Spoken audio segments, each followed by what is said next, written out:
बचपन से ही देखा है। मेरे माता पिता का मानना था कि ज्ञान वो इन्वेस्टमेंट है जिसका डिविडेंड यानी मुनाफा जीवन के अंत तक मिलता रहता है। बड़े बड़े गुणी जनों, साहित्यकारों का हमारे घर में आना जाना हुआ करता था।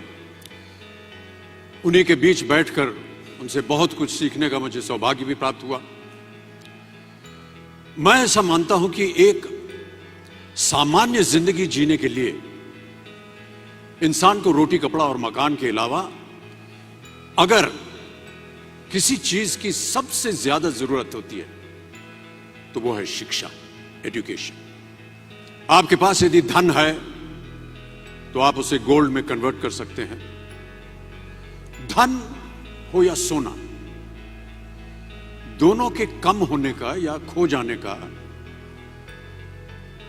डर हो सकता है, पर यही धन को अगर हम नॉलेज में कन्वर्ट करते हैं तो वो कभी कम नहीं होगा और ना ही उसकी चोरी हो सकती है।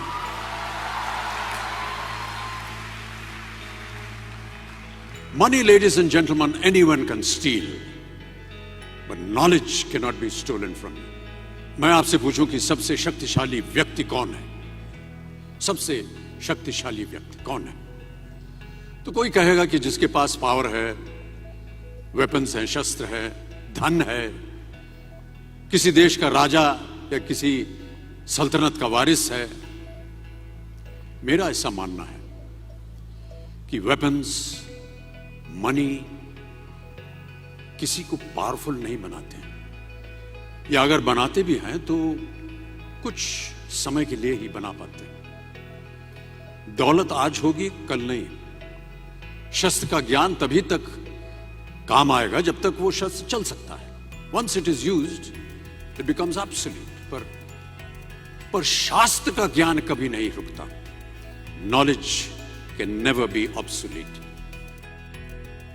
इसलिए आप सबसे मेरा आग्रह यही है कि सीखते रहिए। ज्ञान का धनी व्यक्ति हमेशा ही सम्मान और आदर योग्य होता है, क्योंकि ज्ञान वो कवच है, वो शील्ड है जो आपके जीवन में आने वाली कठिनाइयों से आपकी रक्षा करेगा। फिर किसी भी शस्त्र की आपको आवश्यकता नहीं होगी।